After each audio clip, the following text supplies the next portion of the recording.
Sanibonani emakhosini, yanibikela la mkhulu wasemakhosini indaba elixoxa ngofakazi negimika umfungelo Joshua Isimiya sokugcina umoya lo vunguza ukuthanda kwawo. Umathule engathi akaboni no imina le ngane zakwethu. Nakule nyanga ngithi ake sinibingelele nje wena ongenayo noqeda nokufika. Please make sure ukuthi uyawusherisha lo live, usherishele kwabanye iy'ngane zakwethu, and please make sure ukuthi uyalayika kulo live. Ulive usherishe aseyithi ulive ile video le ulike usherishe bese-ke nkosi yami uyasubscribe. Make sure wena ofikayo uyasubscribe ngane zakwethu, khona-ke ukuthi abantu bathole ukusaphotha umkhulu wasemakhosini ngokuthi babhaye lokhu kuthiwa i-membership fee. Kwabasuke bengenile nkosi yami bathola ukuthi kwenziwa njani. Into engifuna sikhulume ngayo namhlanje ile sizawukhuluma nge-Nay1. Yini le ebangela ukuthi abantu bebe nokudideka? Okay, badidekaphi mkhulu? Umkhulu wasemakhosini ukwabuka abantu abaningi basenokudideka okuningi ukuthi imvumadlozi yenziwa nini. Abanye bathi imvuma kufa. Omunye wabuza, mkhulu, ngabe imvuma kufa noma imvumadlozi yenziwa, ulivuma nini idlozi before uyothwasa noma ulokozana? Impendulo yami isithi-ke cha, awuvumi idlozi ungakawuthwasi. Indaba-ke ila kulo muntu ekusuke kuthiwa akavume idlozi engakawuthwasi, usuke unenkinga futhi lowo muntu akalivumi ngale ndlela evunywa umuntu osuke kade evele kade ethwasile. Ukuvuma kwedlozi komuntu osuke ethwasa kunomehluko kunalokho vane kuthatha impepho kuthiwa nje shunqisa lana ukhulume uthi uyawuvuma umsebenzi wabadala.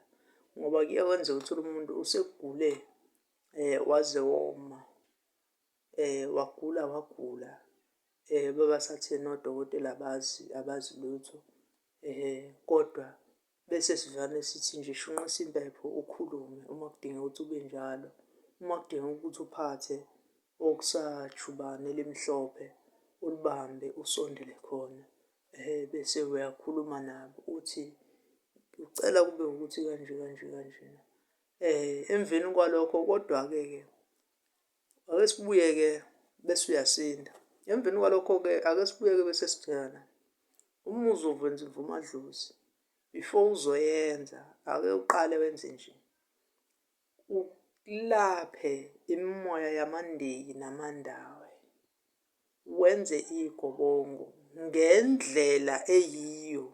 Hhayi lento abantu abanye sibabuke bathi bayirobhe. Kunomthetho, kunendlela ukuthi igobongo limiswa kanjani ngoko-original yesintu sobungoma, yonke into iba kanjani. Hhayi lo muntu ozovele kuthiwe wabekela iy'gobongo laphana phihla iphohlo. Kunemithetho, kunegatshana namasiko akhona indlela okwenziwa ngayo ukuze uphile nawe emzimbeni. Emveni kwalokho uma selaphile imimoya yamandiyi namandawo namanono, bese-ke usuyabuyisa-ke sekuba khona igaba ey'thize. Uyabona nje uma usajwayele ukuthi uphuphe ufake iy'ngubo ey'bomvu noma ufake iy'lokhuzana ey'bomvu, kufanele wenze sure ukuthi uyalapha laphana, welapha imimoya yamandiyi namandawo kuwena. Uma kuwukuthi sowuvele walidla igobongo, make sure ukuthi unyaka nonyaka kuba khona isikhathi la uthatha khona igobongo lakho, bese uyabuya wenze njani? Uyawamisa la magobongo lawa noma uye kudokotela kumuntu othile cela ukuthi ke ngiphinde-ke ngibambe leziya y'nkamba leya lo wakwelapha.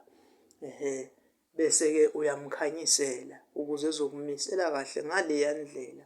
Uma engasekho uzobona nawe ukuthi ucela muphi umelaphi ukuthi akwenzele leyo nto. Bese-ke njalo uyayishaka amagobongo akho 7 days nje uma ukuthi vele usuvele wawukade ulidlile igobongo. Uhlala ulidle ufane nesangoma esihlala esiphahle emagobongo athize ukuze sibuyise leya nto noma siphinde sihlambulule umoya ngoba phela siphila enyameni. Hlezi umuntu izinto zenzeka kube yilokhuya nalokhuya. So-ke akube njalo iy'ngane zakwethu. ngingakhulumeli abantu abaningi kodwa ngikhulumele kumngoma. Nemibhemiso-ke ngani zakwethu bangoma ningavilaphi. Kakhulukazi lezi zangoma ey'hlala kakhulu la esilungwini. Thina nje sinemizi emakhaya koNongoma. Siyazi ukuthi khona into ekuthiwa imibhemiso futhi asivilaphi ukuyigayela. Ngani zakwethu-ke ngiyathokoza umkhulu wasemakhosini le uNoyigemegeme Mfungela endabeni exoxwa ngofakazi. Cha, akukho engisazokukhuluma njengamanje. Okunye nokunye kusazode lokhu ngiqhamuka nje kancane kancane. Ngizawuzwa ukukhuthala kwenu. Nako-live futhi ngizawubona ngani. Senifone nisho lapha ku-WhatsApp nithi hayi mkhulu, nasi isibalo sabantu. Ake singene nje sithathe le ndima lena yokuthi siya-attend u-live wakho. Ngiyathokoza. Mkhulu wasemakhosini indaba exoxwa ngofakazi uNoyigemegeme Mfungela. Inamba yami iselokhu njalo ime njalo 072 887 1995. I-email yami-ke ingane zakwethu kulabo abalokhuza ama-email. Uma ungene kwi-email iyasebenza and futhi ngeke ngadibana one of i-customers, angeke ngizisho ubani sifile igama layo, kodwa-ke ungasondeli umkhulu wasemakhosini uma ukuthi awuthembi. Singabuzana nje sishone le nale, kodwa uma uzongibuza ka-1000 ngosuku engathi ngi-athenda wena wedwa empilweni emhlabeni engathi angisenayo i-life ngaphandle kwakho, cha, ngeke size sizwane.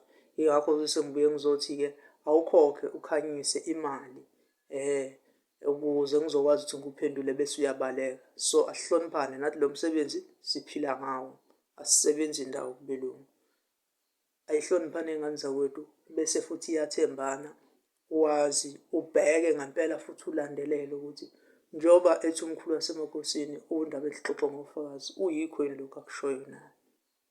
Ngiyathokoza. Makhosi. Number 072 887 1995. KwaMashu K-Section. Ngiqashile ikithi la. Ekhaya elincane, ekhaya elikhulu likwaNongoma. Siyathokoza Nkosi wami.